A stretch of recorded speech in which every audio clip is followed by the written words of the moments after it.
Hi guys, it's Beth I'm Kirsten, from Blue Apple Art Studio. and welcome to your next tutorial. So today we are going to do Portraits by Picasso.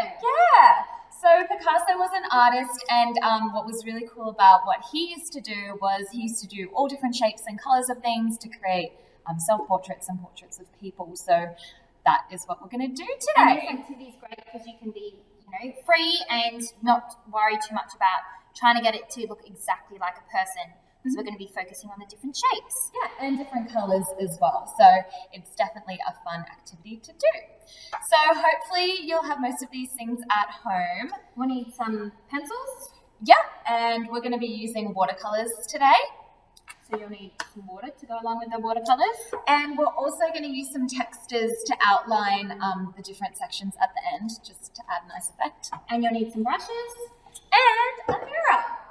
So if you don't have a mirror or you're not wanting to do a portrait of yourself, you can use a photo of someone, or you can grab a friend and then you can draw them for this activity. So you can pause now. And collect all your materials. Yeah, and we'll see you when you're ready.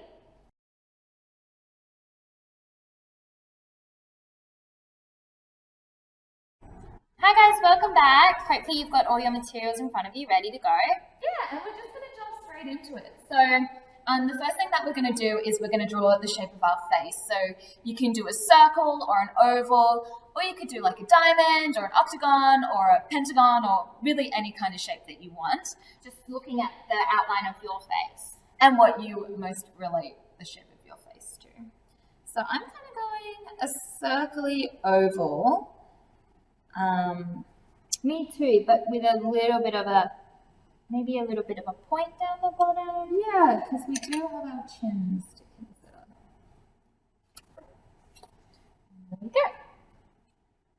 So once you have your face, Then we're going to add a dotted line just to help us with the positioning of the eyes. So we're actually going to put it in the middle of your circle, because that's where the eyes sit. yeah, And I know that sounds a bit funny, but because the top of our head is actually up here, that's where the eyes sit in the middle.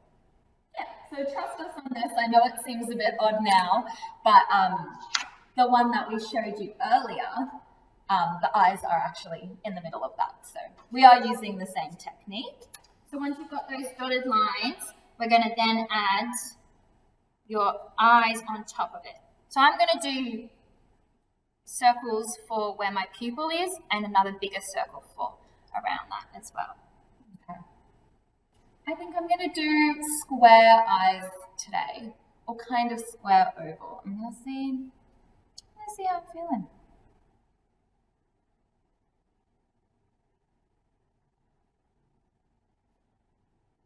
Rhombus, I believe this is called. So there's mine so far. I might add my eyelashes and eyelids as well on top.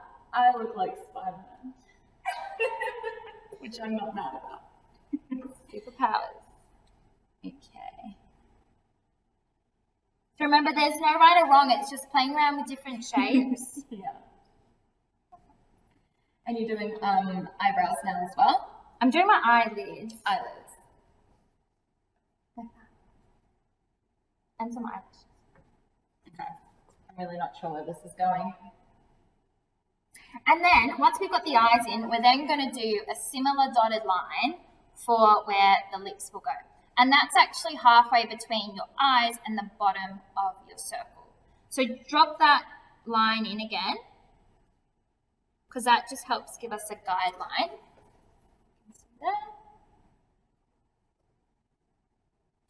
And then have a look at your lips and, create different shapes. And like how big your mouth is. Whether it's opened or closed. Yeah. I've done really big lips today. Maybe And I've done mine just under my line, and Beth has done hers around her line, which is fine, as long as you got the general positioning it. And next we're going to look at our other features. So the eyes and the mouth kind of give us a direction of where the other stuff should be. So our nose is, you know, starts in between our eyes and comes down to above our lips. So we can add that in. I think I'm going to go more for like a rectangle because I got a really thick nose. And I might do a bit of a diamond kind of shape. Nice. But on this one, there was a triangle that was used.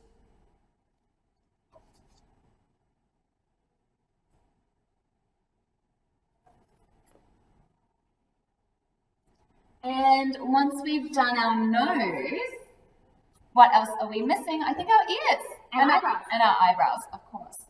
So I'm going to start with my ears, which are kind of in between, like from our eyes down, I guess, to like our noses. I'm doing my eyebrows.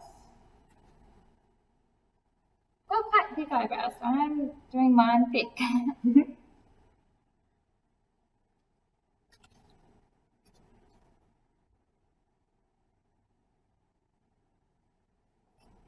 I'm going to do mine thick as well, I think.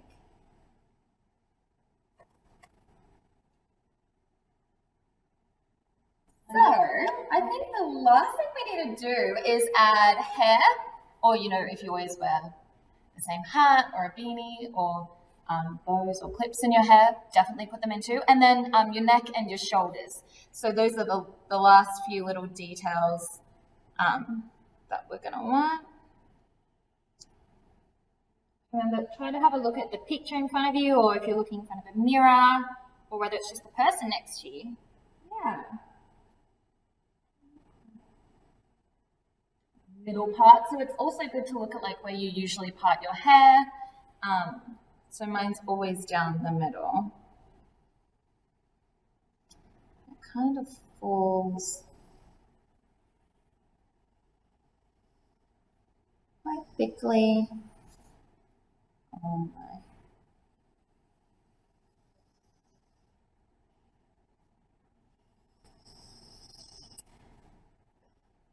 That's where mine's at so far. Some of these extra lines I might rub out, just so that, you know, when I get to the colouring in, it's easier. And that's mine so far. I think we're looking really cute. And I know these are still looking a little different to this, but when we do come to the colours, we are also going to look at different shapes and colours and things like that. Yeah. So you can pause now and get to drawing if you haven't finished drawing with us, and then you can unpause when you've got all your features down on your paper and you're ready to colour in. Yeah. Don't forget your neck and your shoulders. Yes, or like the t-shirt that you're wearing. Yeah.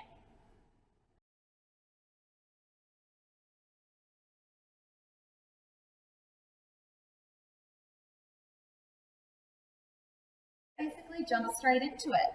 So when looking at colours, in the one that we did as a mock-up, I do personally like how we did like half of it in our natural skin tone and then half of it in a fun colour, and same with the hair, and also looking at using the colours to divide the face in half or in different sections.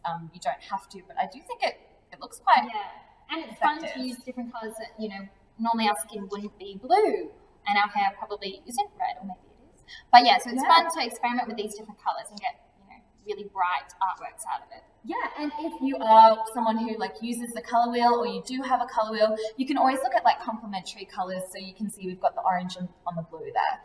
So you can kind of make it a bit more intricate if you want to, or you can just have fun with it.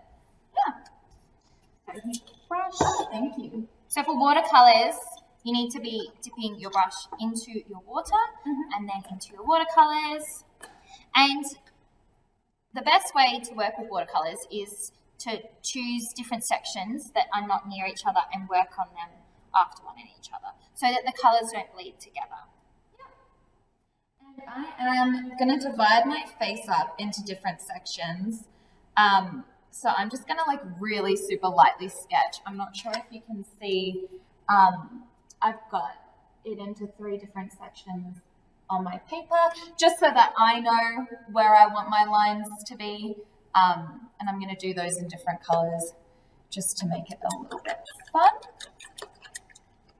I think that's doing. I'm doing the same. The same.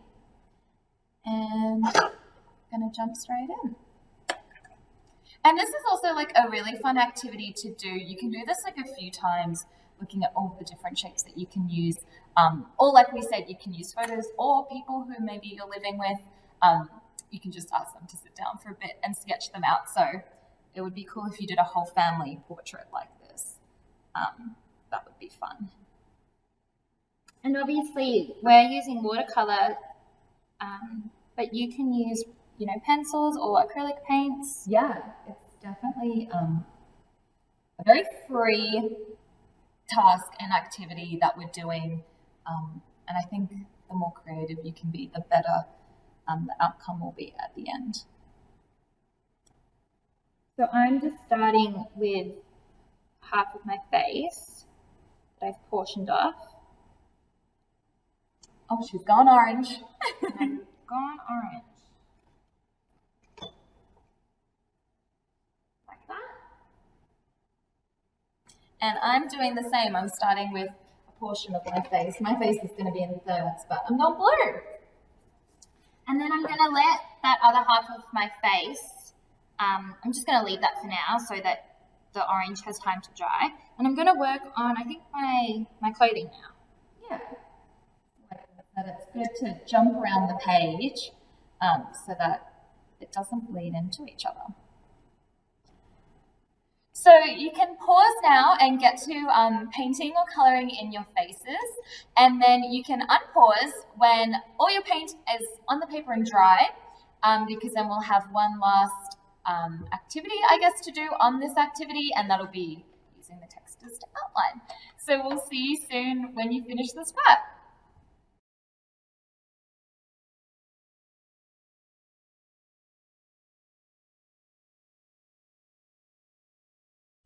Hi guys, welcome back. So hopefully you have all the paint that you want on your picture, or pencils if that's what you were using. And hopefully some kind of background is added as well. Yeah, just so the contrast isn't as much on the white.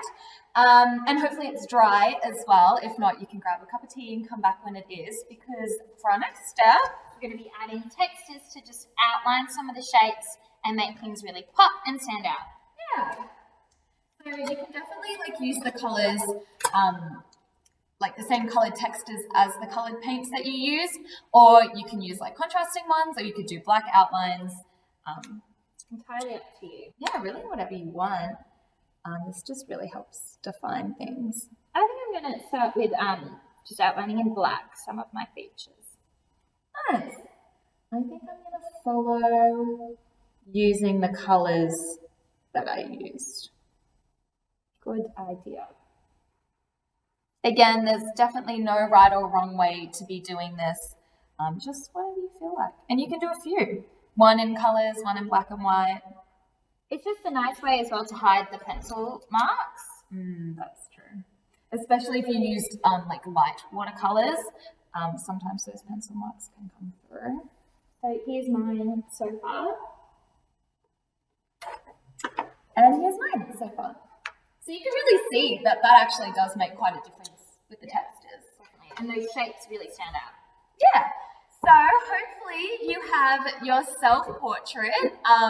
Or your portrait of the family member or your friend. Yeah, and I hope you enjoyed this tutorial. It's a lot of fun, and yeah, we hope you had as much fun as we did. So we'll see you next time. Bye.